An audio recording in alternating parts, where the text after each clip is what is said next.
बिस्मिल्लाहिर्रहमानिर्रहीम। अस्सलाम वालेकुम। डियर स्टूडेंट्स, लास्ट लेक्चर में हम लोग डिस्कस कर रहे थे carbohydrates and classification of carbohydrates. तो लास्ट लेक्चर था कार्बोहाइड्रेट्स क्या हैं, इनकी कौन कौन सी टाइप्स है।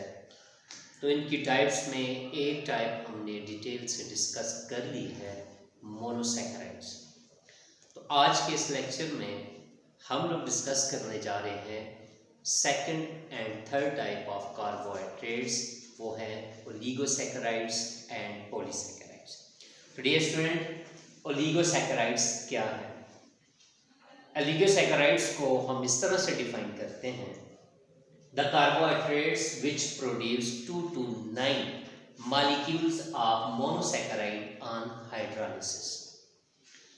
अब इस डेफिनेशन से ये पता चलता है कि ओलिगोसैकेराइड्स को जब उनका हाइड्रोलिसिस किया जाता है, मतलब वाटर के साथ रिएक्ट करवाया जाता है, जब ओलिगोसैकेराइड्स को वाटर के साथ रिएक्ट करवाएंगे तो ओलिगोसैकेराइड ब्रेक डाउन होंगे। जब वाटर के साथ रिएक्ट करेंगे और स्मॉल यूनिट्स में कन्वर्ट हो जाएंगे।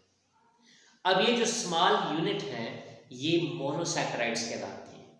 तो कहते हैं कि जब ओलिगोसैकेराइड का हाइड्रोलिसिस होता है तो ये ब्रेक डाउन हो जाते हैं और इस तरह से ये कम से कम 2 और ज़्यादा से ज़्यादा 9 मॉलिक्यूल्स ऑफ मोनोसैकेराइड्स में कन्वर्ट हो जाते हैं। इसीलिए ये कहलाते हैं ओलिगोसैकेराइड्स।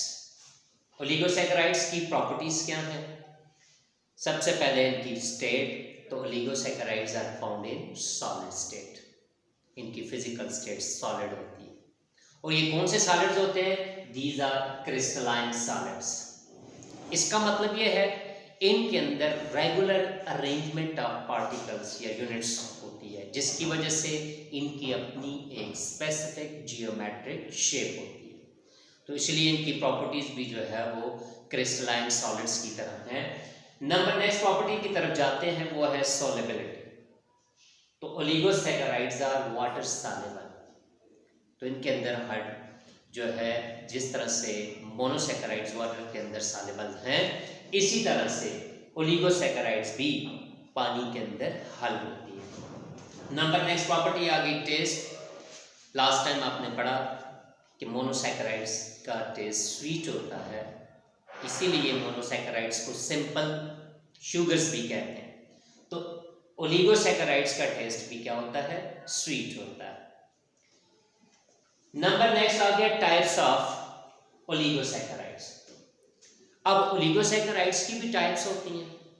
डिपेंड करता है जब ओलिगोसैकेराइड्स का हाइड्रोलिसिस किया जाता है तो ऑन हाइड्रोलिसिस ये कितने जो है नंबर ऑफ मोनोसैकेराइड्स प्रोड्यूस करते हैं। तो उन बेस पे जितने भी प्रोड्यूस करेंगे तो उनकी टाइप्स कौन कौन सी आ गई? Disaccharides, trisaccharides, tetrasaccharides and so on. अगर एक ओलिगोसैकेराइड 2 मोनोसैकेराइड प्रोड्यूस करता है ऑन हाइड्रोलिसिस तो आप उसे कहते हैं ये डाइसैकेराइड्स है। और अगर एक oligosaccharide on hydrolysis 3 monosaccharide produce करता है तो उसे आप ट्राइसैकेराइड्स कहते हैं। और अगर एक ओलिगोसैकेराइड ऑन हाइड्रोलिसिस यानी reaction with water break down होके 4 मोनोसैकेराइड प्रोड्यूस करेगा तो आप उसे टेट्रासैकेराइड्स कहते हैं। पेंटासैकेराइड, हेक्सासैकेराइड एंड सो ऑन। अब नेक्स्ट कहता है कि आप डेफिनेशन में ये पढ़ते हैं कि ये मोनोसैकेराइड्स आपस में जुड़े होते हैं, कंबाइन होके एक बिग चेन बनाते हैं जिसे आप ओलिगोसैकेराइड्स कहते हैं। तो ये जो मोनोसैकेराइड्स आपस में जुड़े होते हैं तो ये किसी बॉन्ड के तहत जो है वो जुड़े होते हैं। वो बॉन्डिंग क्या है? तो उस बॉन्ड का नाम है ग्लाइकोसाइडिक लिंकेज या ग्लाइकोसाइडिक बॉन्ड। ये बॉन्ड एक्चुअली कोवलेंट बॉन्ड है, शेयरिंग ऑफ इलेक्ट्रॉन की वजह से होता है। ये 2 मोनोसैकेराइड्स के अंदर ऑक्सीजन से जो है वो जुड़े 2 मॉलिक्यूल्स मोनोसैकेराइड्स के होते हैं और इस बॉन्ड को ग्लाइकोसाइडिक कहते हैं। ठीक है, एक तरफ हाइड्रोक्सिल ग्रुप का होता है, यानी ये एक तरफ तो हो गया अल्डिहाइडिक, दूसरी तरफ कीटोनिक, उसमें दोनों जो है मॉलिक्यूल्स के दरमियान ऑक्सीजन होती है। ऑक्सीजन के साथ बॉन्ड बना के दो मोनोसैकेराइड्स आपस में जुड़े होते हैं। अब एक तो हो गया कार्बोहाइड्रेट, तो दूसरी तरफ कार्बोहाइड्रेट की जगह कोई भी दूसरा कंपाउंड भी हो सकता है इस बॉन्ड के अंदर, जैसे अल्कोहल है, हाइड्रोक्सिल ग्रुप के साथ बॉन्ड बना सकते हैं। लेकिन हम जो बॉन्ड पढ़ रहे हैं ग्लाइकोसाइडिक लिंकेज को कार्बोहाइड्रेट्स के अंदर, ओलिगोसैकेराइड्स के अंदर और पॉलीसैकेराइड के अंदर, इसका मतलब यह है दो कार्बोहाइड्रेट यानी मोनो जो है ओलिगोसैकेराइड की बात करेंगे, मोनोसैकेराइड के दो मॉलिक्यूल्स के दरमियान जो है ये बॉन्ड ऑक्सीजन जो है वो मौजूद होती है, जो बॉन्ड बना के इनको आपस में जोड़ती है, जिसे आप कहते हैं ग्लाइकोसाइडिक लिंकेज। अब जिस तरह देखें, ये एक मॉलिक्यूल है ग्लूकोज का और ये है फ्रक्टोज का, दोनों आपस में ऑक्सीजन के जरिए जो है वो बॉन्डेड हैं, तो इस बॉन्ड को आप कहेंगे ग्लाइकोसाइडिक लिंकेज।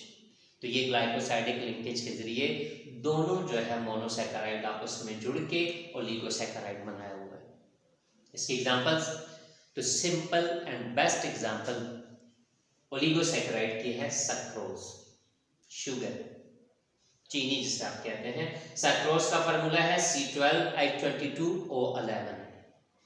जब सक्रोज का हाइड्रोलाइसिस होता है, रिएक्शन विद वाटर होता है, तो ये ब्रेक डाउन हो जाते हैं, दो जो है मोनोसैकेराइड में ग्लूकोज और फ्रक्टोज में कन्वर्ट हो जाता है।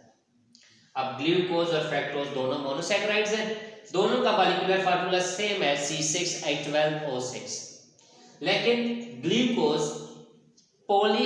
इसमें ग्लूकोज जो है पेंटाहाइड्रोक्सी अल्डिहाइड है और फ्रक्टोज पेंटाहाइड्रोक्सी कीटोन है। तो इनमें सिर्फ ये फर्क है, दोनों का मॉलिक्यूलर जो है फार्मूला सेम है। तो जब सक्रोज का हाइड्रोलाइसिस होगा तो ये दोनों मोनोसैकेराइड प्रोड्यूस होंगे। नंबर नेक्स्ट टॉपिक है हमारा इसी में पॉलीसैकेराइड। नेक्स्ट टाइप है इसकी, type number 3। Polysaccharides carbohydrates which consist of many monosaccharides units bound together by glycosidic linkage are known as polysaccharides. Poly stand for many. इसका मतलब यह है पॉलीसैकेराइड्स में बहुत सारे मोनोसैकेराइड आपस में ग्लाइकोसाइडिक लिंकेज के जरिए जुड़े होते हैं, तो इनका मॉलिक्यूलर वेट बहुत ज्यादा हो जाता है, चेन बहुत लंबी हो जाती है। ये monosaccharide 100 and more than 100 molecules आपस में जुड़े होते हैं, इसीलिए इनको मैक्रोमॉलिक्यूल्स भी कहते हैं। क्या कहते हैं? मैक्रोमॉलिक्यूल्स। अब इनकी जो है पॉलीसैकेराइड्स की प्रॉपर्टीज क्या हैं? फर्स्ट प्रॉपर्टी है फिजिकल स्टेट। तो फिजिकल स्टेट इनकी क्या है? Solid state.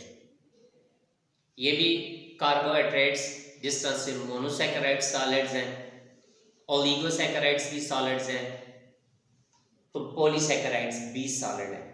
लेकिन आपने ये पढ़ा, भी डिस्कस किया हमने, ओलिगोसैकेराइड भी क्रिस्टलाइन है, मोनोसैकेराइड्स भी क्रिस्टलाइन है, लेकिन पॉलीसैकेराइड्स आर एमार्फस, या जिसे आप कहते हैं नॉन क्रिस्टलाइन। इसका मतलब यह है इनके अंदर जो पार्टिकल्स हैं, मॉलिक्यूल्स हैं, आपस में रेगुलरली अरेंज्ड नहीं होते, इसीलिए इन्हें आप कहते हैं एमार्फस यानी शेपलेस। नेक्स्ट प्रॉपर्टी है दे आर टेस्टलेस। इनका कोई भी जायका यानी नहीं होता, उस तरह से स्वीट नहीं होते जिसे आप कहते हैं। इससे पहले जो हमने दो टाइप्स पढ़ी हैं वो स्वीट हैं, तो इनका टेस्ट स्वीट नहीं है, ये टेस्टलेस है। ठीक है। इनसॉल्युबल इन वाटर, ओलिगोसैकेराइड और मोनोसैकेराइड वाटर सॉल्युबल हैं, लेकिन polysaccharides are insoluble in water. उसकी रीजन क्या है? मैक्रोमॉलिक्यूल्स है। 100 एंड मोर देन 100 मोनोसैकेराइड्स आपस में कंबाइन होते हैं, तो उनकी जो है वो शेप भी एमार्फस होगी, तो लिहाजा कि वाटर के अंदर जो है वो सॉल्युबल भी नहीं है। नॉन शुगर है, इसका मतलब यह है कि इनका टेस्ट स्वीट नहीं है। हाई मॉलिक्यूलर मास, तो जब 100 एंड मोर देन 100 मोनोसैकेराइड्स जुड़ेंगे आपस में तो उनका एक लंबी चेन बनेगी जिसके अंदर नंबर ऑफ एटम्स बहुत ज्यादा हो जाएंगे। तो जब बहुत ज्यादा नंबर ऑफ एटम्स होंगे तो उनका मॉलिक्यूलर मास भी बहुत ज्यादा होता है। अब यहाँ पे देखें एक एग्जांपल है हमारे पास, स्टार्च C6H10O5। स्टार्च यहाँ पे जो है ये N नंबर ऑफ मॉलिक्यूल्स को जो है वो रिप्रेजेंट कर रहा है, ठीक है। तो जब ये स्टार्च जो है इसका हाइड्रोलिसिस होता है, वाटर के साथ रिएक्शन होता है, तो ये किस में कन्वर्ट हो जाता है, ब्रेक डाउन होके बहुत सारे जो है वो ग्लूकोज मॉलिक्यूल में। इसके एग्जांपल्स हैं स्टार्च, ग्लाइकोजन, सेलुलोज। तो इसमें जो है ये स्टार्च, ग्लाइकोजन या सेलुलोज जो है ये प्लांट्स में पाया जाता है। ग्लाइकोजन एनिमल्स के अंदर जो है वो जो एनर्जी स्टोर जिसमें होती है, जानवर एनर्जी स्टोर करते हैं द फॉर्म ऑफ ग्लाइकोजन, तो ये पॉलीसैकेराइड है। डियर स्टूडेंट, ये था हमारा आज का टॉपिक जिसमें हमने कार्बोहाइड्रेट्स की 2 टाइप्स डिस्कस की हैं। इंशाल्लाह नेक्स्ट लेक्चर में मिलते हैं यूट्यूब चैनल पे, chemistry with Ghulam Murtaza. Thank you very much.